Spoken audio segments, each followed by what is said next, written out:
So, I guess to the approval of many St. Louis City fans, Olof Mellberg has been fired by the team, and I am one of those people who am not in favor of it because I think the key to building any good team and organization is stability. And in the calendar year, going through four people who have either been an interim coach or the head coach does not promote stability. And before I just talk about any of the soccer and any of the actual team building stuff, I just want to say, in regards to Edward Leuven, as what he is dealing with right now in regards to his personal life is beyond soccer. And so whatever that I will address about him and his fit on this team is that his personal matters are more important than soccer.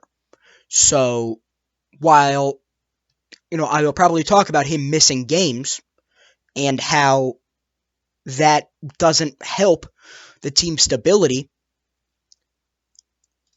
he is doing this, and it is larger than soccer. And so all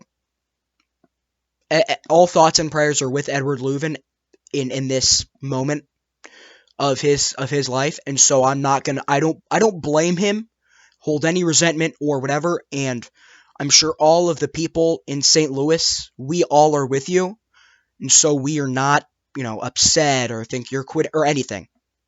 So I just want to preface that before I get into talking about the actual soccer effects of this. So, Edward Leuven, we're with you. So now getting into the actual soccer, St. Louis City has not got off to a good start. They got booted out in the round of 16 of the U.S. Open Cup to Minnesota United, and that one wasn't a good game. And then in the league, like in the MLS, they have a record of 2-5-8 with 11 points and are one of the 5 worst teams in the league. So when looking at, okay, there's a coach, this is their record, makes sense, fired, gone. Until you realize that this was his first year. And he was, I'm assuming, still getting acquainted with what type of lineup he wanted to run, because even from the start of the season till now, things have changed. He went from, in the first games, running a 5-2-3, to then running a 3-4-3, and then having that 3-4-3 then transition at some points throughout the course of the game into offense to defense and defense to offense into being a 4-2-4.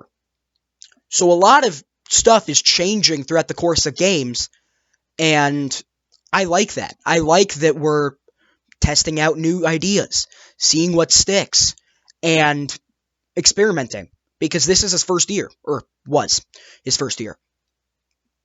But if you want to blame all of this on Olof, okay, I think that's a valid point to have, because he is the head ball coach, and as a coach, it is your job to make sure that a team in the start of the season, at least according to all the people who are City fans like myself, was going to make the playoffs and take the league by storm. And being in the 14th spot in the East is not good enough for that. But moving forward, I actually really like who we're bringing up. We're bringing up a guy who has experience being a head coach, now, albeit it is with younger people, a guy who has a taste of experiencing winning and being a part of a winning culture. And that is the current City, or I guess not current anymore, but the former St. Louis City 2 coach. And he will be assuming the role of interim head coach while City looks for a new head coach. And I like this promotion because not only does he have experience with some members on the team, but he also is a part of a team that can win. Because City 2 has been a very good team in the MLS Next program. And so, I mean, why not? Why not take a chance on a guy who's been in your organization, has known how to win in your building, I should say, not the same organization. But why not? And so I don't mind that promotion. I'm just intrigued to see who they go with. I would not mind if St. Louis were to bring in the guy who was the former Philadelphia Union coach for a decade, and that would be Jim Curtin. I would not mind them bringing him in because he was a coach for a long time, and that move was shocking. But he was he was pretty good at what he did, and I think that is something that we could need because he was a coach, a guy who was able to win. But moving forward, I think this is a reminder. I think this is a lesson to Lutz that this roster just isn't good enough. And we can't be bottom of the barrel in terms of spending and expect to win. That's just not how it works. And whenever we spent money, it was on players who were pretty good. Because the guys who we've brought in, such as Cedric Toyshirt and Marcel Hartl, have been very good players. And they have been not net positives, because technically only Klaus on the team is a positive, or I think he was until the most recent game. But in my opinion, they have played very well. And so I don't think you fire Lutz, because if he's able to bring in guys who have talent and who has connections with Germany, with the lower tiers of German soccer, but if he has those connections, let's see what he can explore. But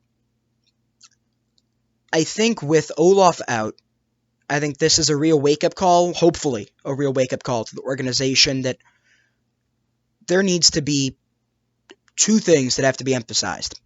Number one, you gotta get some continuity in the building, because this just isn't sustainable. Sustainable, we're one of the worst teams. We are not good. We are not a good team. We are a bad soccer team. And so hopefully we can turn it around and get back on track. But I think that we have to start utilizing some of our better players more. I think we have to keep Marcel Hartl and Cedric Toyshirt involved and have the ball go at their feet more. Because those two guys have a goal every 3 games. Just from 2 players, and they're not exactly the main goal scorer. I would consider that Klaus, even though he has 1. Because he's the big guy for headers. But I think that with all of the injuries that the team has suffered, I think that with the experimenting of different lineups, I think that firing a coach this early into their tenure is not the best choice. Because I'm not going to say it's a horrible decision, because I don't think Olof was a great coach. I think that there was a lack of accountability from him that I've seen in his press conferences and everything. I think that there was a lack of maturity, and that shows in the amount of yellow cards he picked up, which actually resulted in him being suspended for a game. And that game came against the Barbecue against Kansas City. And that game was tough because we scored 2 goals that were, I think one was a cross from Celio Pompeu, and the other one was kind of an accident by Toyshirt. But 2 goals is 2 goals, go into half up, and concede. And we conceded after the 60th minute, which is a theme, because City has 11. I'll say this again. 11 goals allowed after the 60th minute in 15 games. That is not sustainable. I don't think that's as much a coaching problem, because if you've made it 60 minutes in and you can't, if you're able to, that's not on the coach. I don't think that if you're able to talk at halftime and come up with the game plan, and they can execute it for 15 more minutes, and that's when things start to fall apart. I don't think that's necessarily entirely on the coach. I think Olof does have some blame with that, but I also think that has to do with, one, the team not being in shape, really, which that does have a direct correlation to Olof. But I also think that we don't have good talent, because the guys we're starting, like Josh Yarrow and Kyle Hebert, while they may be phenomenal bench pieces, they're just that. Bench pieces. Because they are like lightning in a bottle. They may be stupendous one game, but they will go right back down to not being as such the next. And so I think that we need to really change things up. I think we performed better when we stuck with the 5-2-3, I think, in my opinion. And in regards to Edward Leuven, just overall looking at it from a team perspective, I think it would be better for the team if we were to try and trade him to a team in Germany, so that way he can be closer to his family and such. And so I'm not going to speak on behalf of him about whether or not that's a better thing for him, but just in my perspective, I feel as though that would be better for the team. So that way we can bring in a guy who might be there. While we may not get, $10 million or anything crazy, I think any amount of money that we can get for a guy of his, if we can get a guy who can be here more often, because Leuven has played 6 out of the team's 15 games. And if you want to be a competitive team, you can't have a guy who will either be the best player or one of the best players out there and the conductor of the train. You can't have him not there more often than he's there. And so I think that hopefully we can bring in the right coach, and we can bring in the right guy who's able to bring in continuity and stability. And hopefully this is a message to Lutz that, you got to get your stuff together. You can't keep bringing in slow German Bundesliga, second tier of German football. You can't keep bringing in guys from the second Bundesliga who aren't very fast. You can't keep bringing them in and hoping that'll fix it. Because either A, they'll get hurt, because it seems like everyone gets hurt with the team, or 2, they won't be fast enough, and so it's just going to be tougher to close out on shots or just go for better positioning when they're just getting blown by. And so hopefully this is a wake-up call to the organization and to the players that you have to start performing.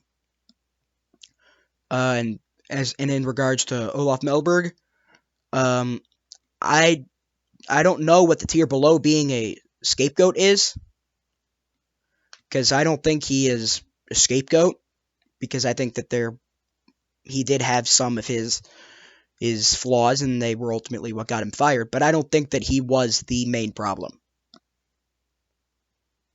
But, it's discouraging seeing a team go through, in a calendar year, this will be their 4th coach. But I know one thing. I'm still going to show up. I'm still going to games. I'm still going to lose my voice, cheering. But let me know if you agree with some of my thoughts. Let me know if you disagree. And as always, let me know in the comments below. This is The Scoop with Coop. And as always, until next time.